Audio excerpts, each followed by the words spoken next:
Hello, my name is Burke Hedges, author of the best-selling book, The Parable of the Pipeline. I open my book with a story about Pablo and Bruno, who take two very different paths in their quest for financial independence. What you're about to see is the delightful animated story of their adventure. So, sit back, relax, and enjoy the life-changing lessons in The Parable of the Pipeline.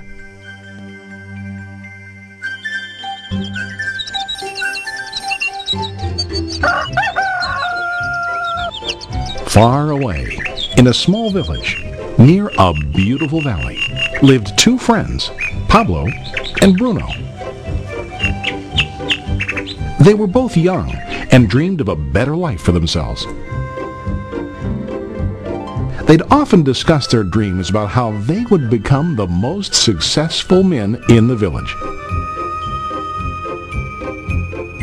They weren't afraid of hard work, and they searched for opportunities to help realize their goals and achieve their dreams.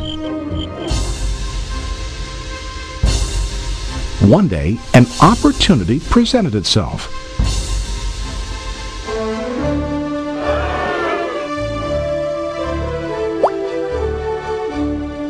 The mayor of the village decided to hire two people to bring water from a spring up on the mountain, across the valley, back down to the village. They were to be paid based on the amount of water delivered to the village. Bruno and Pablo enthusiastically got to work. Every day, from morning till evening, they carried buckets to and from the spring. They worked hard, carrying water to the village. In the evening, they'd return home with their day's wages.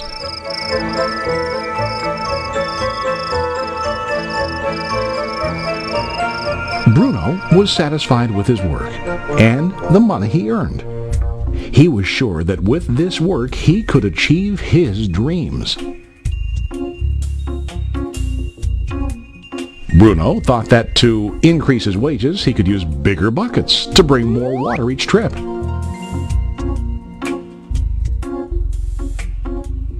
He believed with a larger income he would soon be able to buy a cow and the house that he dreamed about.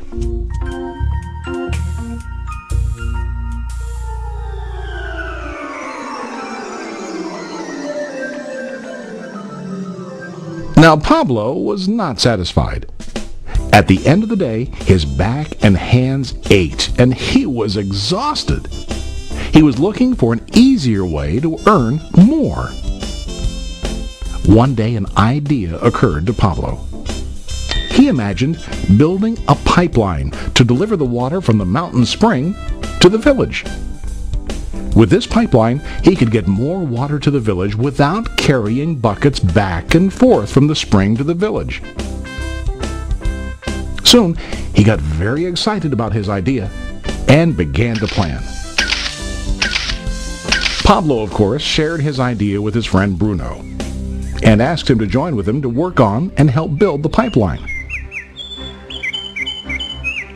Bruno thought the idea was crazy. All Bruno could think about was what his money could buy today and how to get it quicker. He felt that building a pipeline would slow him down and delay him in achieving his goals.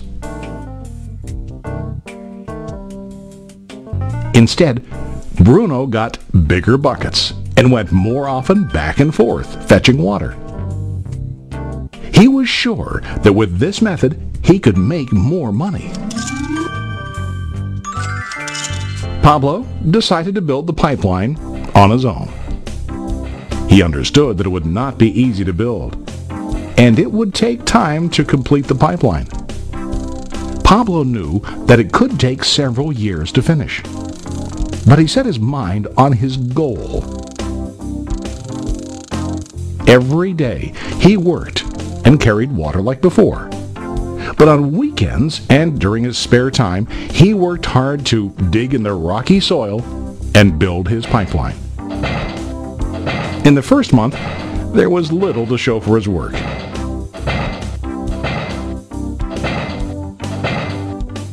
Bruno and the villagers laughed and teased him. They called him Pablo the Pipeline Man. During this time, Bruno's income doubled. He already bought a cow and a bigger house. His lifestyle changed. He now spent time after work in the bar, enjoying his hard-earned wages from delivering water.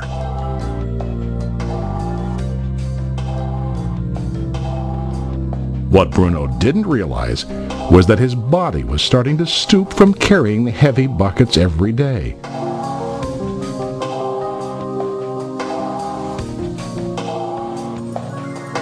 His face looked worn and his body tired. Soon, he began to carry less and less water due to the wear and tear on his body.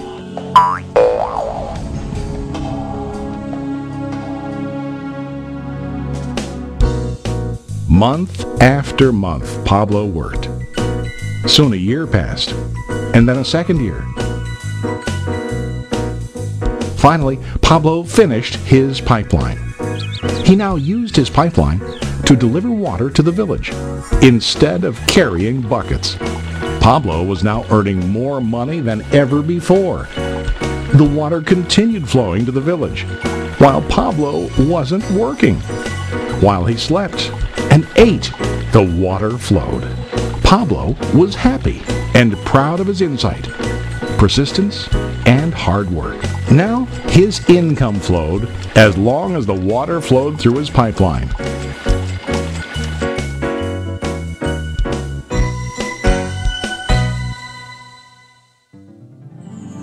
The story of Bruno and Pablo is a reflection of life. Their jobs symbolize what most people do to earn money.